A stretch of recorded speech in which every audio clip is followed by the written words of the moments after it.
Here we have the fight of Lucaya against Wistlov. It's an out of tournament fight just for fun, and as we didn't have the opportunity to fight against each other, I'll do it here. So first we have Wistlov's fleet. One of his Devil Joes, heavily weaponized, as you can see, lots of smaller weapons and this huge main guns sticking quite high out of the structure, and those flag guns and those anticipated safety boats. Switching to another Battle Joe, which, well, is a little bit below the waterline, but this will be fixed soon as I swapped out the weather to 000, so we have the bestest water in the world, weather in the world. And here we have the Nergigante.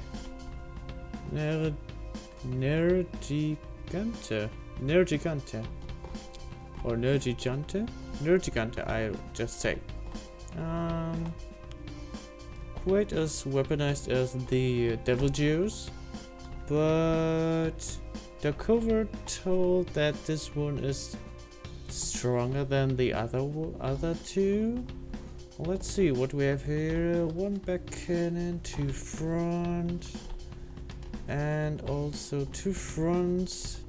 That big back cannon, and 6 secondaries. Yeah, seems to be a little bit more weaponized as the other ones, but yeah, I really like this bulk here. Looks quite nice to break the waves in real life. Let's see what we have here. Yeah, something for stabilizing the thing. Is that a hole? No, it's not. Alright, looks quite nice. Not as colorful as other fleets, but that will do. So, where's Lucaya's, or better to say my fleet? It seems it... Oh, I thought it would have fled, but that's no option here, right? So, little quick overview. This is the turtle impulsive bircher, if I'm not mistaken.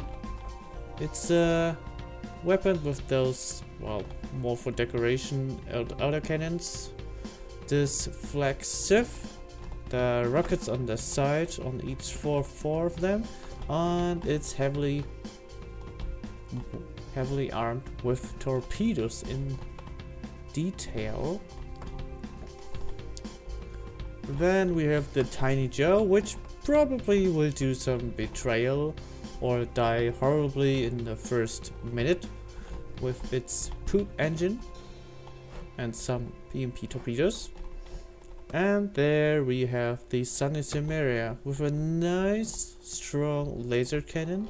For some odd reason in the tournament it stopped firing quite early, maybe a mistake in design, where the laser thingy got damaged way too easy.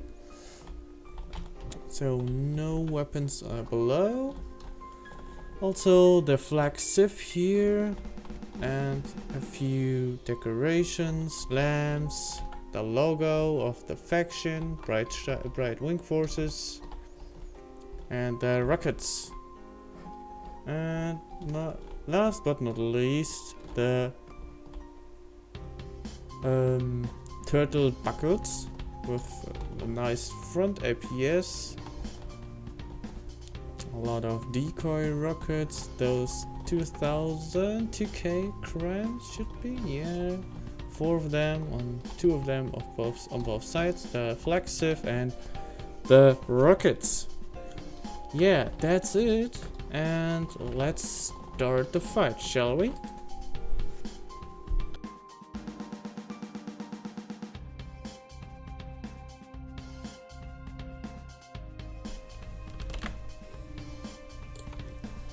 And the fight begins. Let's see how this will end up.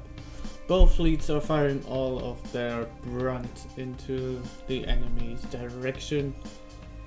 It's quite speeded up, sorry about that, but my PC went quite slow on that massive carnage. Wistlov's APS do quite a hell of shells. But in the background you can see the missiles raining onto one of its Devil Joes, if I am correctly. Yeah. Sunny Samaria does quite some laser pew pew there, and throughout this fight she will be almost unharmed. But to be honest, she does not do quite as well as I expected in the first place.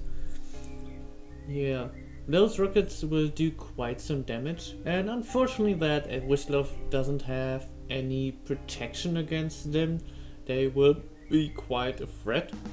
Here both turtles, the buckles and the impulsive bird crashed into each other, and for whatever reason, two of the turtles lost their flag sieves quite fast. Here you can see a lot of missiles clutching into one of the Devil Joes. This is one of the Devil Joes, almost unharmed, and with the Nerdy Gunter on one side to shoot from far away, which is quite a nice tactic. Here the almost, well, really good protected impulsive birder, almost only shooting rockets and torpedoes.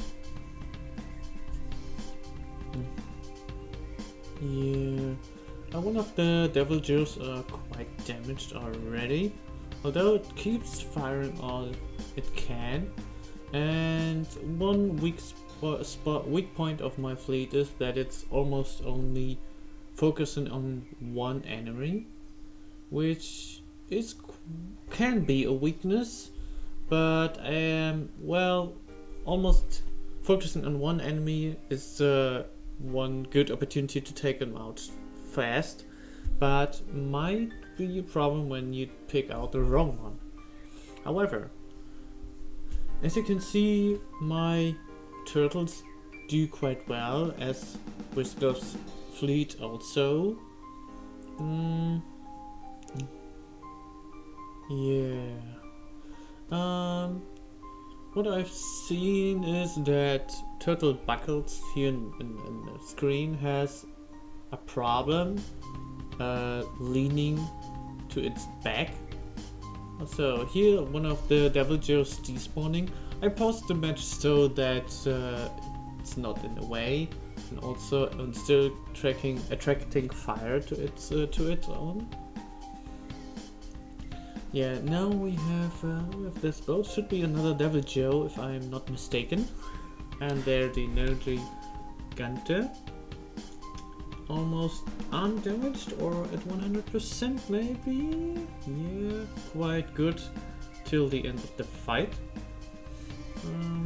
Yeah. Impulsive Birder here is quite a problem, and Sunny Samaria does quite well. But in this fight she has its laser online much longer than in the second one. Yeah, here still again you can see the backwards leaning.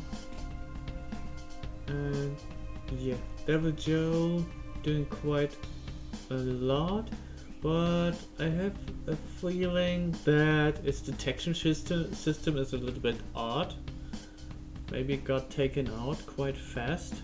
I'm not quite sure which option I had online here, if it were a 0% detection or more, as I'm at the same time playing the Helios custom campaign, and I'm not sure if I'm overwriting something there.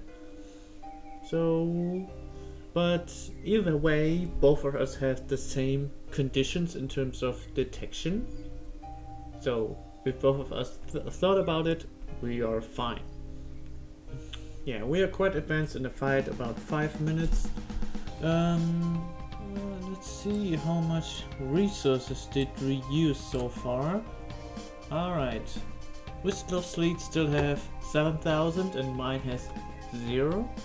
And his fleet, one ship were despawned due to the sinking. But before that my fleet was behind in terms of damage on the whole fleet. Here another scene where you can see the superiority of the missile fire.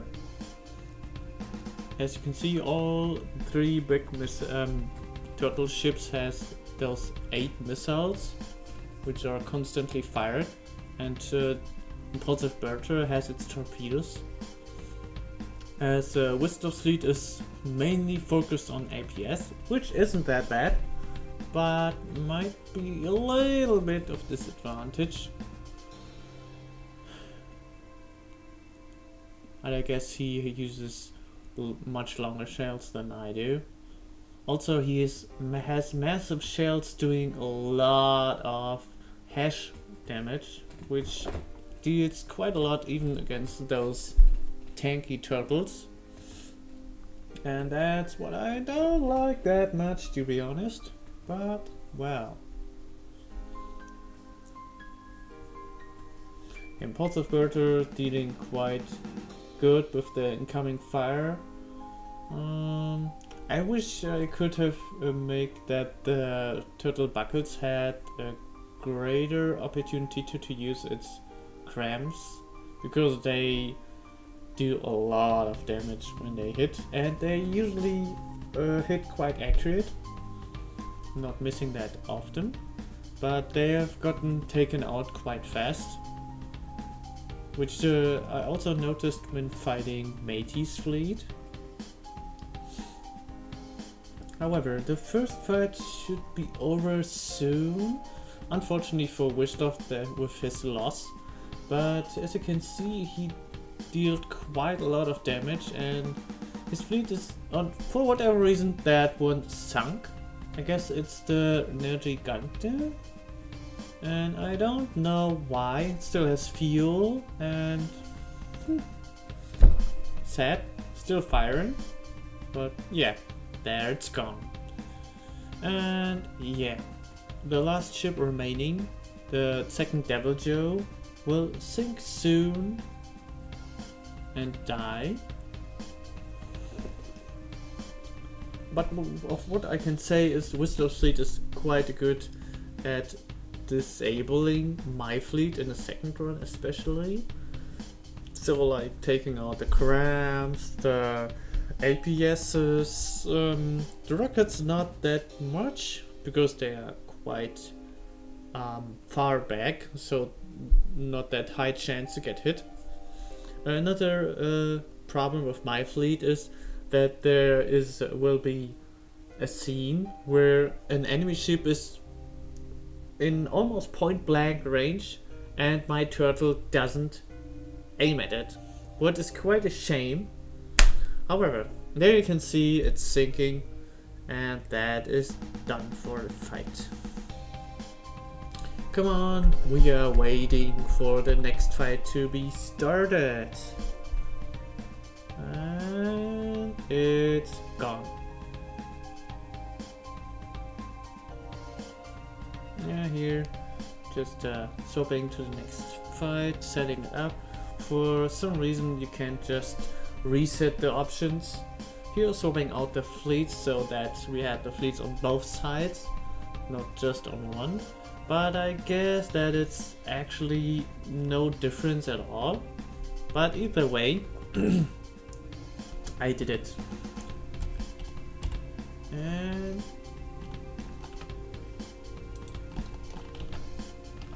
And there we have the second fight inbound. For some odd reason, one of Wistlov's ships sank almost at maybe 80-90% health. I couldn't see the reason for it. The other two were completely destroyed, but well, completely destroyed. It's not that correct, but let's say disabled. after quite some time. But instead of the Sunny Samaria, my fleet got quite damaged as well. And like I foreseen, this one took out itself due to the depths and, well, exploded in a nuclear one. And this got destroyed in a nuclear explosion due to the disqualification.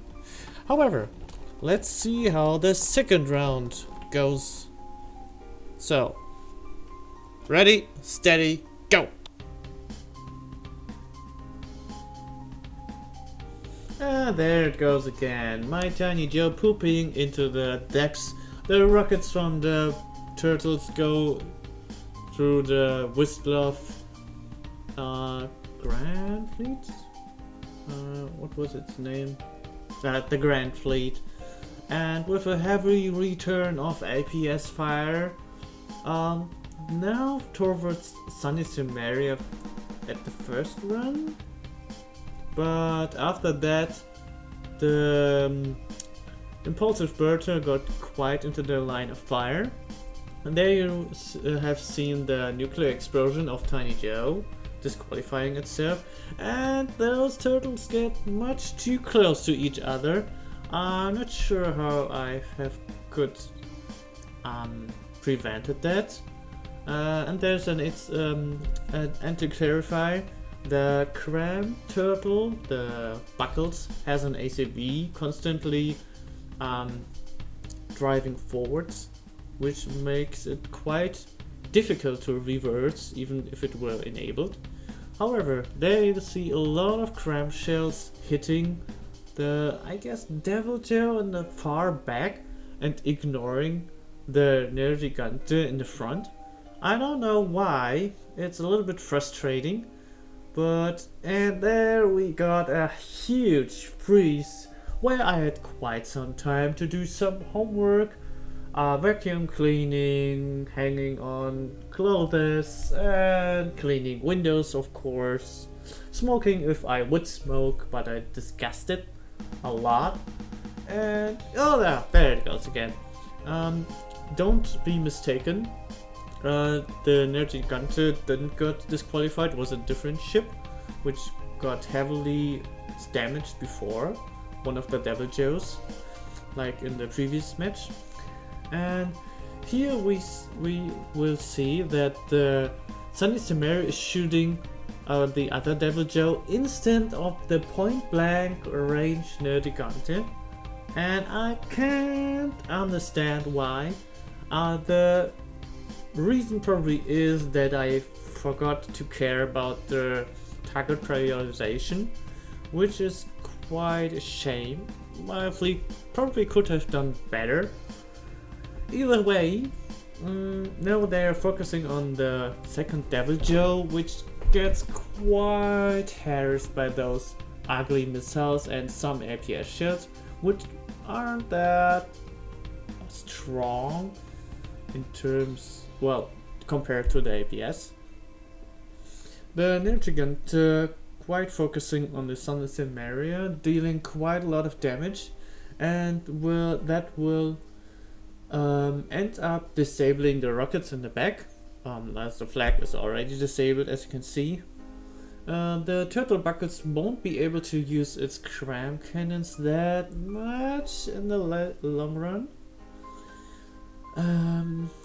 Yeah, also Sunny Samaria got its Sunny Samaria's laser got disabled, as for, and also the rockets, as you have seen in a few seconds ago. There's quite some holes in the Devil Joe's side, which will soon cause it to sink. But it's a little bit funny this time, because it will get a visit from Buckles, and it will get into the zone where it's at below 86% and sinking, but pushes itself above when the propellers on the backside get below the waterline and get out of the area where it sinks, and periodically going up and down, getting below 80% and sinking, and going up when it's not sinking anymore, which was quite funny. There must be our Berter, which has quite some lean side. Here, Sunny Samaria, disabled laser, sadly enough. But, well, what do you want? I should have done that Buckles had ramps on the front, because it's the close type guy, you could say. Here you can see another visit from Buckles in the close run. And here you see, as I described, the wobbling of the Devil Joe going below and getting up again, and yeah, there you see it. It's not sinking anymore. And that happened a few times until that happened, and Buckles prevented it from getting up again. I waited until it's finally started to despawn, so no interfering there, just letting it despawn, because it's actually not part of the fight anymore. I will do as the same when my tournament happens. When something despawns, I will quickly pause the fight so that it can despawn and everything else will go on then.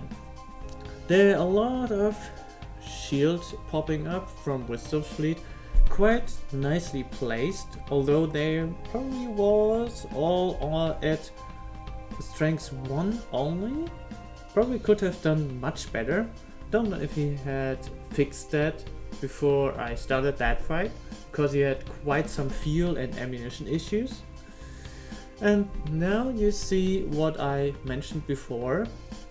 Wistlov fleet did quite a really good job to disable almost all the weapons of my fleet. Here, barely able to shoot the APS in the middle. A few rockets are able to fire, still able to fire. But aside from that, Sunny Samaria completely disabled in terms of firepower. And then is the Turtle Impulsive Berter, which has torpedoes and rockets. But as the Nero Gigante focuses on that one, it constantly loses firepower as it gets more damaged over time. However, soon we will see that, sadly, maybe Wistlov would have won that fight due to the capability of firing when his ship didn't ran out of fuel.